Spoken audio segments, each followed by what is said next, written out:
Here is a Presidian desk and clip fan, model 61-129. This is one of the very last items I obtained from one of the local Radio Shacks before they closed, probably well over a decade ago at this point.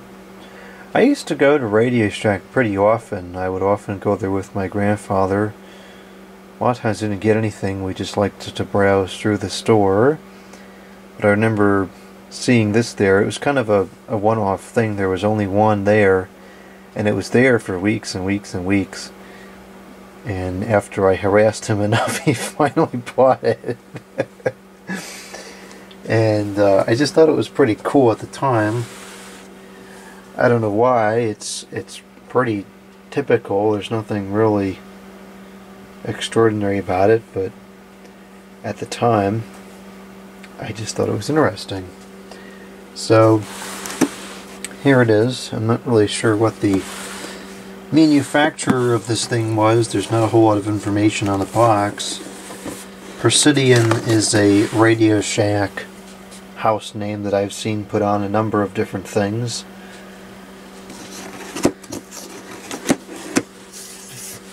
I'm going to take everything out of the box, so I'm kind of dreading it because I remember several years ago when I tried to put everything back into the box, it was very difficult to figure it out. It's kind of like a stinking puzzle. Here's the instruction manual. I don't know if there's any Chinglish in here or not.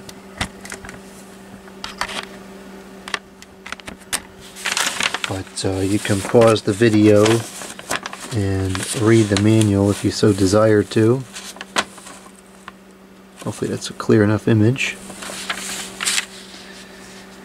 Looks like the manual is okay.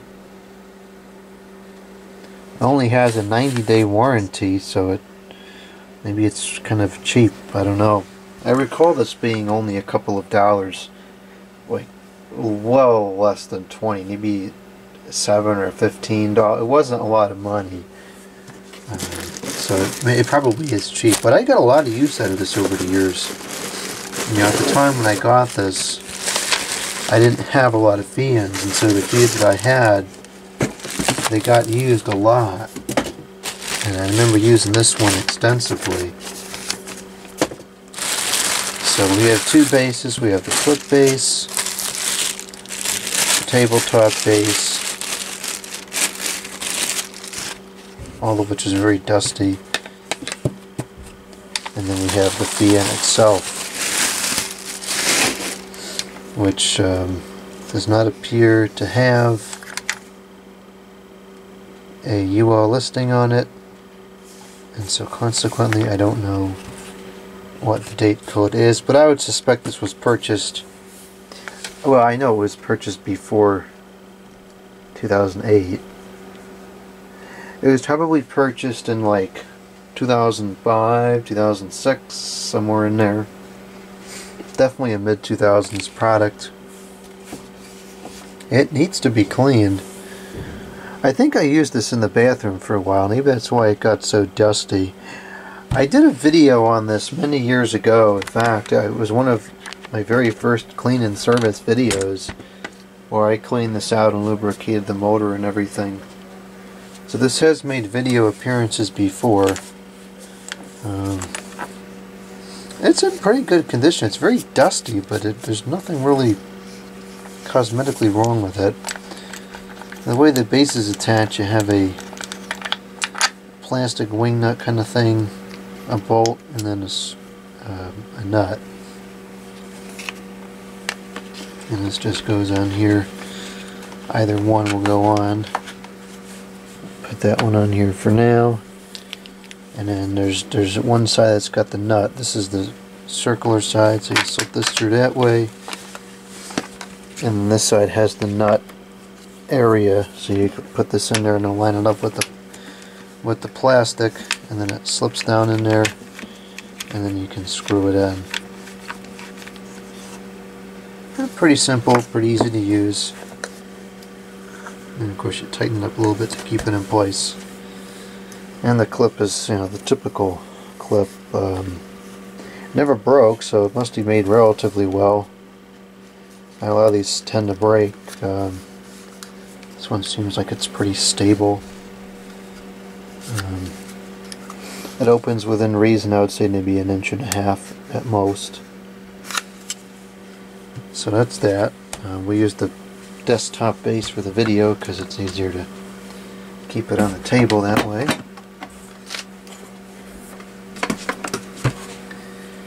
Now let's take a look at the informations here.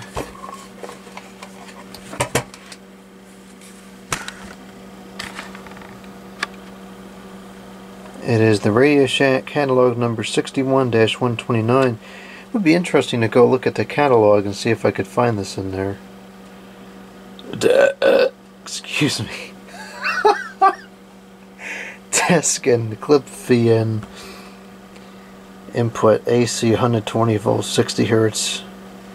Takes 17 the watts. So it's not too bad power draw for being a cheap C-frame motor.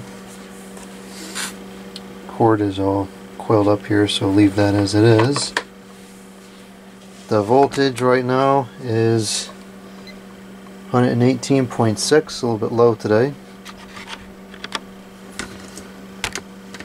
Let's go ahead and start this thing up on low.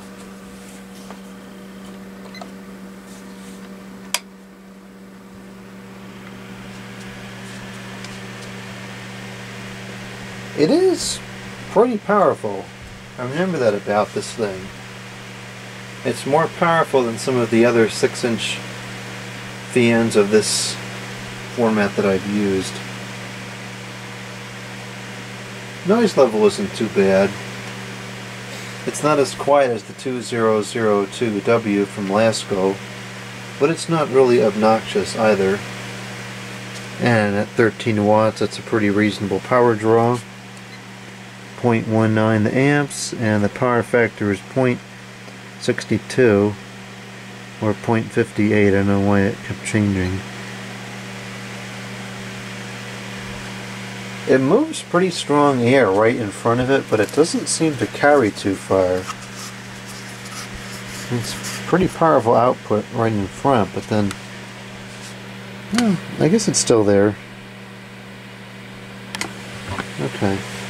Maybe I'm just not doing it correctly.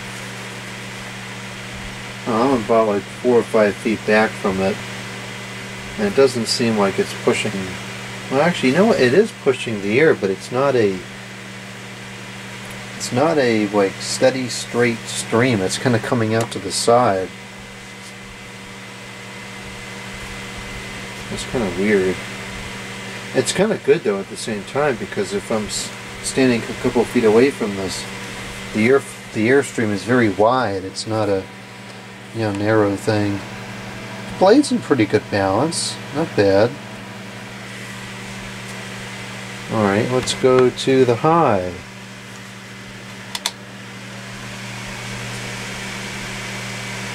It goes pretty fast.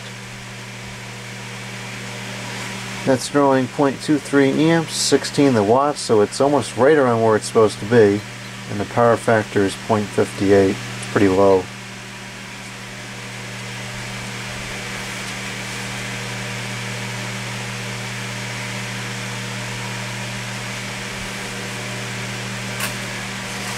And the initial air output is pretty strong. It's not bad.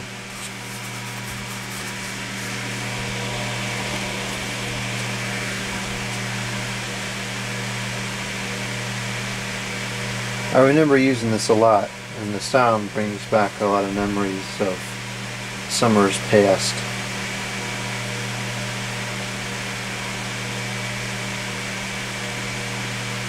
And this really spreads out the airflow really wide.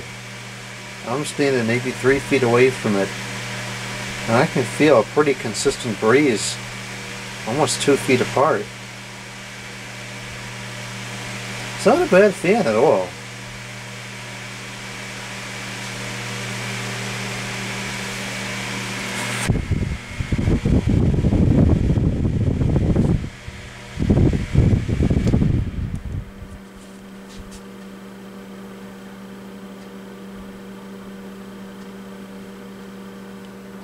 Needs to be cleaned and serviced again. I'll do that someday.